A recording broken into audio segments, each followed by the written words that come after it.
Well, if you want to study in any university or college in Canada, at the moment, you don't need a Canadian visa for that. Yes, Canada immigration has changed rules related to international students who are interested in studying in Canada. So you don't need a visa like this to study in Canada if you're interested in studying. The new information is here in this vlog, and if you're interested to know about it, stay with us in this video. Check, Johnny Hans. Check, this is Johnny Huns, and in this vlog we're going to share the information with you which is latest and greatest related to Canada student visa. So there are certain changes because of a pandemic that has been made to the study visa process here in Canada. Well, the changes are that Canada immigration has made a decision of splitting the process of Canadian visa. So if you're looking to study here in Canada, you no longer need a Canadian visa to start the process. Now, there is a change. And before we let you know about that, let me just tell you, if you have already submitted your file in Canadian Immigration Office or what we call embassy in any of the country, the best thing is that I know if you have submitted your biometrics, as well as if you have submitted your medical along with all the documentation and your SOP and everything. And from last 3 months, in most of the countries, students are not getting student visa. But now they have changed the rule, and they have already mentioned in their latest information they have shared on their Twitter and on canada.ca. The links of the same are in description. You can always check it. Now, the one thing is that if you have submitted the complete file, the processing will be expedited. So very soon, Canada Immigration will, issue you the visa if you are eligible and admissible for that. So that's a good news for people, those who have submitted their biometrics, their medical exam, and all the other information. But for the students, those who have submitted their file but are not getting called for biometrics, their decision or right now the career is looking at a bit jeopardized. But for them, Canada Immigration has made a special arrangement. Now, your visa process will be divided into two parts. One is eligibility, and second is admissibility.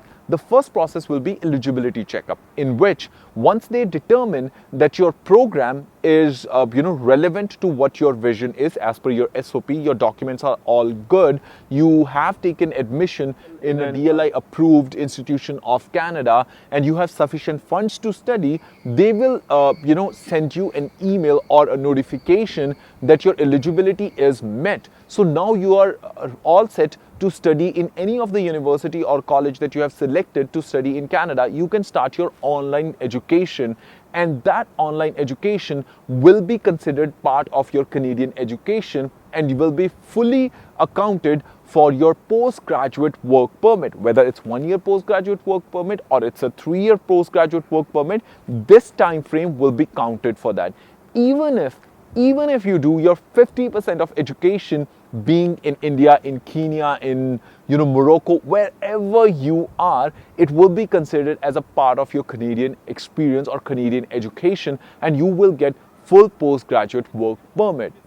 And the second process is the admissibility. So while this process of your online education will continue, Canadian Immigration will continue on their process of your student visa. So second process will be admissibility, which is dependent on VFS offices, right, where they will collect your biometrics or other aspects. In some countries, even medical exam is not happening. So they are waiting for all those things to open up, restriction to loosen up in different countries, so that the second part of the process could be completed.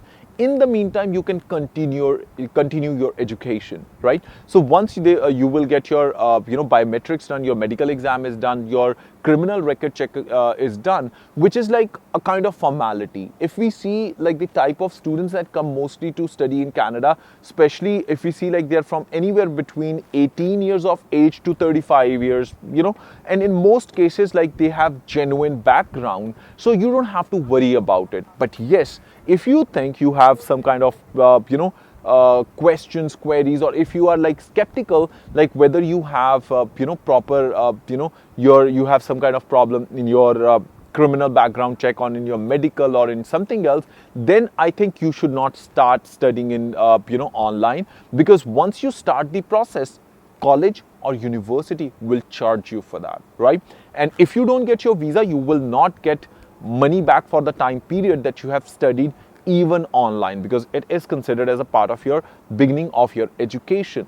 But in most of the cases, if the first criteria is met, chances are you will get visa. But Canada Immigration has clearly mentioned on canada.ca that do not see it as a guarantee that you will get a visa, right? So, the good news is that you will not waste your time. Good news is that you don't have to spend so much of money which normally an international student spend once we study here in a school or a college. So these are the key important things that you really need to know. The other thing is that if you are looking to study in any of the university or a college in Canada, then you can always contact our team. We will try to match the right program which can help you to achieve the goals that you have, the career that you really want to build in Canada, or in life as well. If you are thinking of studying and going back to your home country and do something bigger and better, to make sure that it is a successful Canadian experience that you have, we'll try to find out the right program in the college or university of your choice. So if you're looking to apply for that, you can contact our team. The link of that of web form is given in description. You can fill your information. Our team will contact you, provided that you speak English, because the other languages at the moment we may not be able to support with. But other important thing is that please contact us only if you have either a Duolingo test or an IELTS test given, on the basis of which you can take admission here in Canada. Other important thing is that if you really want us to make more vlogs in English, then please make sure you like this video and share it on your social media. And if you have any questions, queries, you can also leave a comment and we'll try to get back to you as soon as possible. Let us know how we have done in our video, and this will help us to improve our videos as well. On that note, this is Johnny Hans, me signing off for the day. You have a good day. Check.